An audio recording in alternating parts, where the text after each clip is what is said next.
তুমি জানো একজন মানুষ কতটা জনপ্রিয় হলে তার নামে অন্যরা ব্যবসা করতে পারে? হ্যাঁ, ঠিক তাই বলছি, শাবনূরকে নিয়ে। ঢালিউডের সেই শাবনূর যিনি একসময় পুরো প্রেক্ষাগৃহ কাঁপিয়ে দিতেন এক হাসিতেই। আজ তিনি বলছেন, আমাকে পুঁজি করে অনেকেই ভাইরাল হচ্ছেন। কিন্তু কেন তিনি এমন বললেন? কি ঘটেছে আসলে? চলো গল্পটা খুলে বলি। শাবনূর এখন থাকেন অস্ট্রেলিয়ায় অনেক দিন ধরেই। গত বছর এপ্রিলে ঢাকায় এসেছিলেন শিল্পী সমিতি নির্বাচনে ভোট দিতে। এর বাইরে তার খবর পাওয়া যায় শুধু তার নিজের ফেসবুক আর ইউটিউব থেকেই। সেখানেই তিনি মাঝে মাঝে নিজের ভাবনা, ছবি কিংবা নতুন কিছু আপডেট দেন। গেল রোববারও তেমনই এক পোস্ট দেন।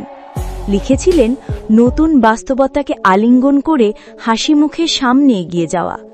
শুনতে কেমন ইতিবাচক, তাই না? কিন্তু ইন্টারনেটের নিয়মটা অদ্ভুত। যেখানে কেউ হাসে সেখানে কেউ না কেউ ঠাট্টা করবেই। তার ছবিতে অনেক ইতিবাচক কমেন্টের সঙ্গে উঠে আসে নোংরা মন্তব্য। কেউ তার পোশাক নিয়ে টানাটানি করছে, কেউ তার জীবনধারা নিয়ে উপদেশ দিচ্ছে।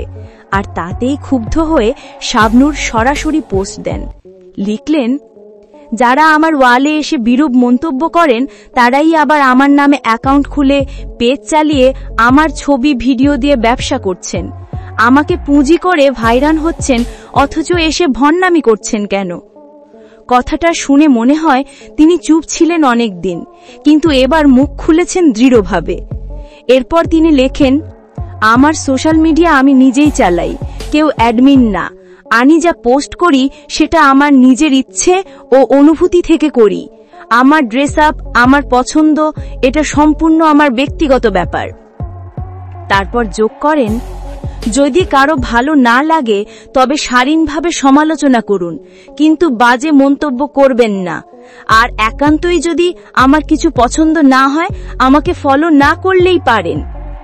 সোজা কথা, তিনি কাউকে খুশি করার জন্য পোস্ট দেন না, নিজের মতো করে বাঁচেন।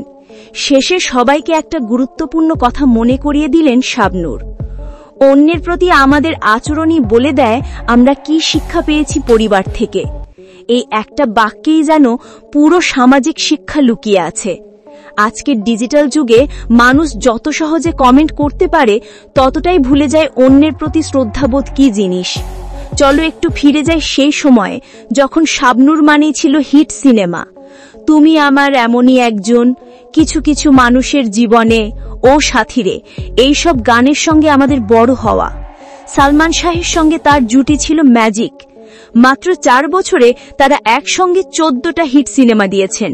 এখন তিনি পর্দায় নেই, তবু আলোচনার কেন্দ্রে রয়েছেন, হয় তার নতুন ছবির খবরে, না হয় নিজে পোস্টে বলা একটা সত্য কথার জন্য।